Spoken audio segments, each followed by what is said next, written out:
Three படத்தின் மூலம் இயக்குனரா அறிமுகமான ஐஸ்வர்யா கடைசியா லால் சலாம் படத்தை இயக்கியிருந்தாங்க.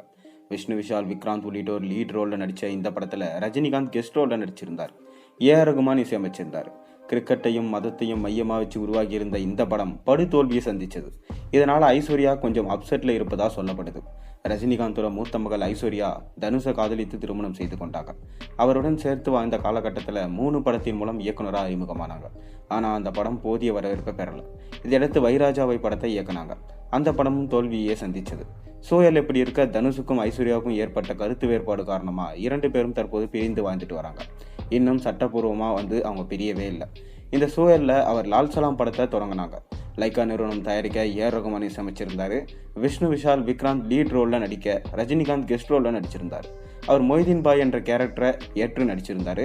கெஸ்ட் ரோல் என்று சொன்னாலும் படத்துல 1 மணி நேரம் வரை அவர் வருவார்னு சொல்லிட்டு எதிர்பார்க்கப்பட்டது. அதன்படி அவரும் ஸ்கிரீன்ல நமக்கு அப்பீரியன்ஸ் கொடுத்தாரு. ரஜினிகாந்தோட படமா இதனை படக்குழு ப்ரமோட் செஞ்சுட்டு வந்தாலும் பெரும் எதிர்பார்ப்பு ரசிகர்கள் மத்தியிலே படம் பார்க்க சென்றாங்க. ஆனால் ரசிகர்களை திருப்திப்படுத்த இந்த படம் தவறி போனது. முக்கியமாக ஐஸ்வர்யாவுடைய மேக்கிங், திரைக்கதை என எதுவுமே எடுப்படலன்னு சொல்லிட்டு ரசிகர்கள் ஓப்பனாகவே விமர்சனத்தை முன் வச்சாங்க. இதனால படம் வணிக ரீதியாகவும் விமர்சன ரீதியாகவும் பலத்த அடி வாங்கிடுச்சு. அது மட்டுமின்றி இந்த படத்தை தயாரித்த லைக்கா கையில் சூடு போட்டு கொண்டதாகவும் திரைத்துறையில் பேச்சு வந்திருக்கு. இந்த படத்தோட தோல்வி ஐஸ்வர்யாவை ரொம்பவே அப்செட் ஆக்கி இருக்கிறதா சொல்லப்படுது. ஏன்னா பார்த்தீங்கன்னா, லால் சலாம் ஆடியோ லான்ச்சில் பேசியிருந்தாவ இந்த படம் தொடர்பாக அப்டேட் வரும்போதெல்லாம் விடாமுயற்சி மற்றும் வேட்டையன் ஆகிய படங்களின் அப்டேட்களை ரசிகர்கள் கேட்டாங்க. அதை பார்க்கும்போது கஷ்டமாக இருந்தது.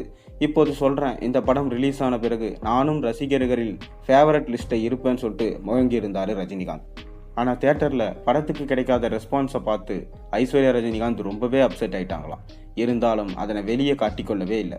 இந்நிலையில் லால் சலாம் படத்தோட ஓடிடி ரிலீஸ் குறித்து புதிய தகவல் வெளியாயிருக்கு. அதன்படி படத்தோடைய ஓடிடி உரிமனத்தை நெட்ஃப்ளிக்ஸ் நிறுவனம் கைப்பற்றி இருக்கிறதாகவும், மார்ச் மாதம் முதல் வாரத்தில் பார்த்தீங்கன்னா இந்த படம் நெட்ஃப்ளிக்ஸில் ஸ்ட்ரீம் ஆகும்னு சொல்லிட்டு சொல்லப்படுது.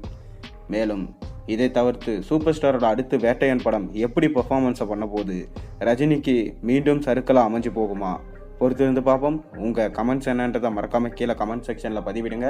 மேலும் சேனலுக்கு ஒரு சப்ஸ்கிரைப் பண்ணுங்கள், லைக் பண்ணுங்கள், பெல் ஐக்கனை ப்ரெஸ் பண்ணுங்கள். அப்போ தானே போகிற வீடியோஸ் நோட்டிஃபிகேஷன் உங்களுக்கு சேரும்.